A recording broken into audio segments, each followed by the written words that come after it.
Am I the a-hole stories? Am I the a-hole for buying an expensive car instead of helping with my brother's surgery?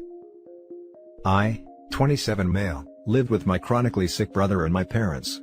I took over his care while they worked. I handled chores/worked a job, although my parents thought it was wrong, because I wasn't focusing on my brother's care. I was doing well in school but I started failing classes. No college savings because they spent all money on my brother. I ignored my self-care and wasn't eating healthy because they only cooked for my brother. At 16, I was diagnosed with diabetes. My parents thought that was my fault. I was told to continue to care for my brother and work to pay for my medication, because they said they didn't need to deal with my condition on top of everything else. And then I failed at school eventually. CPS was called, but found nothing because my parents were aware. I ended up getting kicked out of the house at 17, because it was my fault CPS came. They chose my brother to take care of and didn't want to deal with me. I worked extra jobs here and there, lived with my then girlfriend, now wife. At 20, we had our firstborn.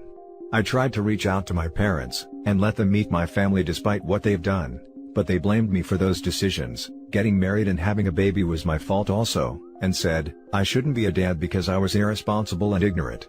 I cut contact permanently. I started getting lucky.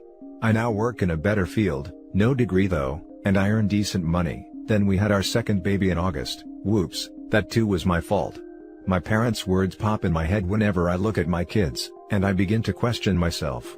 I always feel like I'm not doing enough. My dad reached out to my wife and took my number, that's another story, and contacted me. He got me to listen despite not wanting to. He told me my brother needs a surgery and asked for help. He insisted on meeting with me, but I refused. He sent people to talk, but I refused to meet them. Last week, I went to see him and I told him that I'm not obligated to help. That I'm still dealing with my own condition that was ignored by him. That I do have money, but I wanted to buy a car with it instead. Saved up money to buy a car I really like, and I felt good, not gonna lie. He and my uncle started guilting me for buying an expensive car and refusing to help. A relative posted on FB, talking about me buying an expensive car and leaving my parents to struggle. My number was given to everyone, and they kept shaming me. My argument with Dad got worse that I had to yell at him again. Just want to tell you about my uncle. He's a hypocrite. He ignored me for years. Even when I got sick, that didn't matter. He made things worse by dumping his issues on my family. Now he acts like he's a decent guy who goes to church regularly. Now for the top comments. Not the a-hole. Your parents neglected you for their other son. That is not good parenting. I'm glad you lived your own life, and met someone great to spend your life with. If you give them the money, they won't thank you anyways. Live your own life and forget them. Focus on your wife and 2 kids. I'm sure you are, and will be a great dad. Don't listen to what others say. They don't know the whole story. Don't feel guilted into it, they were not there for you. I doubt they will in the future either. How do parents think they can neglect and kick your child at 17, then expect their help later in life? This is such a mystery to me. Act horribly and expect kindness? Not the a-hole. They neglected you in favor of your brother. I understand wanting to take care of the sick child. However, that does not mean you neglect the other one. I was doing well at school but I started failing classes. No college savings because they spent all money on my brother. I ignored my self-care and wasn't eating healthy because they only cooked for my brother. At 1 I was diagnosed with diabetes. My parents thought that was my fault. I was told to continue to care for my brother, work to pay for my medication because they said they didn't need to deal with my condition on top of everything else, and I failed at school eventually. CPS was called, but found nothing because my parents were aware. I ended up getting kicked out of the house at 17 because it was my fault that CPS came. All of this right here was more than enough reason for you to cut contact the first time. Yet you said that you had the heart to try and invite them back into your life. Unfortunately, it very much sounds like that was a terrible idea since they automatically figured you should go back to helping them with him, even though they never did anything to deserve that from you. Stand your ground, get a restraining order and call the cops if you have to. At least this time you called law enforcement on purpose. And just a reminder, not the a-hole. I'm proud of you for working so hard to get out of that situation and taking care of yourself and your own sickness, and raising what sounds like a wonderful family with a wonderful wife. Don't worry about being like your parents, because it sounds like you're already a million times better than them. Not the a-hole. It is telling that everything started to work out for OP, when there was no contact with his parents. Now for the next story. Am I the a-hole for refusing to change my will and include my stepdaughter in it? I'm a 46, male, with a chronic condition. I have 2 sons, James, 20, and Aaron, 16. I have a deceased daughter who passed away when he was 4. To be frank, most of my years, I couldn't focus on work, and so, I don't have a lot of money or owned anything of value. We've always been lower class because medical bills and medication took a lot. James attends community college and has been getting support. Aaron will follow his brother's lead. It's what they want and they are becoming independent. I can say I have raised 2 sympathetic, caring, supportive boys who never left me to struggle alone, and I owe them a lot.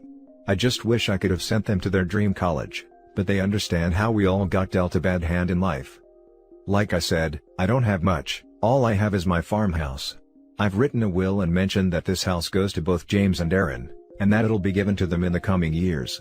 I've mentioned this to them, they told me, they just wanted me to be okay. I appreciate that a lot. Those words never been said by my own family. This conversation was private between me and them. I've been married to my wife for over a year now. I have a 15-year-old stepdaughter who's smart and very respectful. We all get along as one happy family. There were no issues except for this. My wife and I were discussing finances. Because we wanted to have a joint account to share. And she asked me about the farmhouse I own. She wanted to discuss renovating it and stuff like that. I talked to her and told her that this farmhouse does not belong to me. Therefore, I'm not planning on doing anything with it. It in fact belongs to my sons as a way to give back to them, and also support them as a father, especially after being sympathetic despite everything. She thought that was nice. Then she talked about it again, asking me how much I love my stepdaughter and consider her as one of my own. I found this question strange. She asked me if I could include her in my will, and let her share the farmhouse with her stepbrothers. I didn't know what to say, frankly. But I reminded her that all my sons got is this farmhouse, and it belongs to them. I've already discussed this with them, and it was done and written in my will. She said I could update my will and include my stepdaughter. I didn't reply. Then she went on about how she felt her daughter was left out, and treated differently. Arguing that she, as family, deserves to have support, and I was being unfair to her. That she'll notice what her brothers have. I told her my stepdaughter is like my daughter that I lost. Told her to not mix things, and to respect that this is now my son's property. She kept arguing and said I was being inconsiderate of my stepdaughter's feelings. I didn't even bring this up to James and Aaron. They don't have to share what belongs to them. And that's it. My wife's been giving me a hard time about this issue, and just repeating what she said. Now for the top comments. Not the a-hole. I agree with you, the farmhouse does belong to your sons. Your will was decided before you met your wife and stepdaughter, and I actually find it a little concerning that your wife is being so pushy about your will. And I feel like it's somewhat unlikely that this 15-year-old is going to her mom, constantly bemoaning how unfair it is that she doesn't get a slice of the house. Are the 2 of them really sitting around talking about her inheritance? Give the boys the farmhouse now, avoid death taxes and a contested will. Not the a-hole. OP, read this. Best idea I've seen on here to avoid lawyers' fees, death taxes, will contestation, probate fees, all the fees. Just sign it over to them ASAP, and your wife won't have a reason to keep crying about it. Excellent advice. Not the a-hole, but did you consult a lawyer? Because, in my state, the wife gets a certain amount no matter what the will says, and the farmhouse is presumably part of your estate. Point is, the stepdaughter might get something someday, despite your wishes. My first thought too. The will is irrelevant, because unless there is some pretty rock-solid prenuptial stuff or other legal paperwork going on, the wife gets 100% of everything. The will is basically a wish list for the wife to honor if she chooses. At least in my state, which is a community property state, meaning spouses have joint legal ownership of everything, regardless of when said things came to be. When you marry, you transfer 50% ownership of everything you currently have to your spouse. The next story is titled, Am I the a-hole for taking my mom's side and telling my wife that my mom did not verbally abuse her? My mom and my wife have never been close, but I don't think either of them have been in the wrong until this situation. They just don't click. My wife is really into making soap. She sells it on social media and recently quit her job to sell soap full-time. My mom has literally never said anything negative about the soap, but when she was asked to buy it, she declined. My wife is like a dog with a bone, trying to get my mom to buy this soap. She asks her every time we see her, and when my mom declines, my wife starts listing the virtues of the soap and trying to force my mom to smell it. She has also brought my mom's finances into it, and argued that my mom and stepdad both make good money, and speculated about how much my mom spends on her wardrobe, which really isn't our business. Well, my mom stopped by the other day to see the kids. Before she left, she used our bathroom, and my wife stood outside the door yelling the whole time about, "How is the soap in there? And, don't you like it?" My mom came out looking pissed, and my wife immediately offered her a friends and family discount. My mom screamed, "I don't want your freaking soap. If you aren't making enough money from the soap, that isn't my problem, and I don't want to hear about the freaking soap again," and then my mom left. My wife immediately asked what I was going to do, and I said that I would talk to my mom, but my wife should have dropped it with the soap. My wife said that wasn't good enough, and that my mom had committed verbal abuse. I replied that I don't consider that verbal abuse. Now my wife is very upset and feels like I'm taking my mom's side, and that I should set boundaries with my mom. But I feel like my mom kind of set a boundary when she said she didn't want to buy the soap, and my wife didn't give a damn about that. Right, well, your wife was verbally harassing her, so she got what she deserved. Not the a-hole. Your wife needed to hear that. She's probably up all her friends' butts about her soap, and driving them away too. Your wife needs to learn that no means no. It could be the best soap in the whole world, but nobody is going to buy it from an annoying nag. Especially if that person is standing outside the bathroom when I'm peeing, yelling at me to smell the soap. That's crossing a boundary. I like to pee in peace. I'm guessing OP's mom wanted the same. Not the a-hole. You're the a-hole for not stopping your wife from harassing your mother over the soap earlier. NTA for taking your mom's side though. Exactly. He should have gotten involved way before it got to this point. Not the a-hole. So your wife can make soap. She should learn how to sell it. Spoiler alert, it's not by irritating people into submission. If she sells it at a farmer's market, does she chase people screaming at them to buy soap? Ahaha. That mental image I got was priceless. I can imagine a lady at a farmer's market, chasing people around and shouting, "Doesn't it smell nice?" The last story is titled, "Am I the a-hole we kicked my husband's cousin out?" Where do I begin? I can't give all details or this would be crazy long. I guess a little backstory. My 30 female husband, 35 male, and I have been together 3.5 years and just got married in September. We have 2 girls. I work from home and take care of the kids, and my husband works 4 p.m. to 2 a.m. For 2 to 2.5 years, we have been taking in my husband's family or friends that needed a place to stay for a while. Things are obviously stressful with COVID, and everything else going on in the US right now. My husband's cousin, HC, 36 mil, moved down to Georgia from Chicago area the end of July, to work as an audio engineer for some up-and-coming names in the rap industry. They had a deal to pay for some of his bills and give him a place to stay. Well, things started going south and they apparently weren't holding up on their end of the deal, but I don't know the full story. Anyway, HC ends up spending the night a few times here, and it somehow turns into him basically living with us, even though he never asked.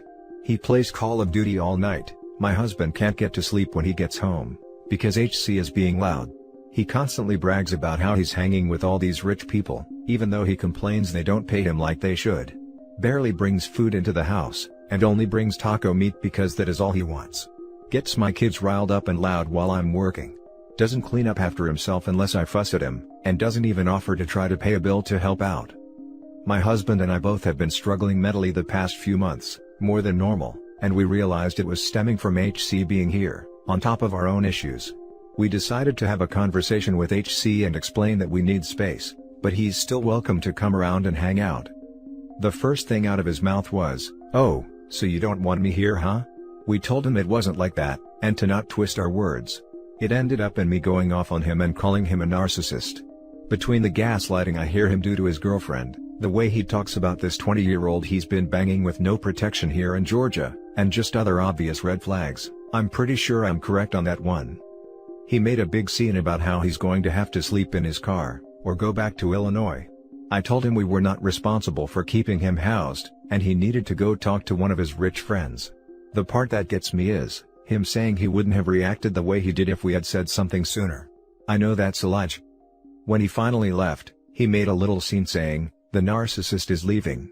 I wanted to be petty and say, "At least I'm stable enough to have my own place," but I let it be. No point, I guess. Why does some part of me feel a tiny bit bad? I don't regret what I did. Now for the top comments. Not the a-hole. Pro tip: when someone asks a gotcha question like, "You don't want me here, huh?" the way to answer it is, "Correct. You have overstayed your welcome, and we want you to leave." He put you on the defensive and got to jerk you around the wall like the a-hole he is. Good riddance to him. Wholeheartedly agree. Some people cannot help themselves and think that they are the center of the universe. And how everyone wants to be at their beck and call. The cousin tried to spin the narrative, and put OP on the defensive when he said, "You don't want me here." You have to take control of the situation and answer, "No." Not the a-hole. He took advantage of your generosity and acted like a nuisance, and then tried to play victim when you put your foot down. Play stupid games, win stupid prizes. He can sleep in his car. Not the a-hole. People who are narcissists will do everything in their power to make you feel bad so that they get their way. From what I can gather, you and your husband seem like good people who were trying to help a family member. However, they took advantage of that from what it seems. At the end of the day, you have to do what is right for you and your family. And that's it for this video, guys. If you have thoughts to share, leave a comment below. Don't forget to hit like and subscribe if you like this content. I'll catch you in the next one.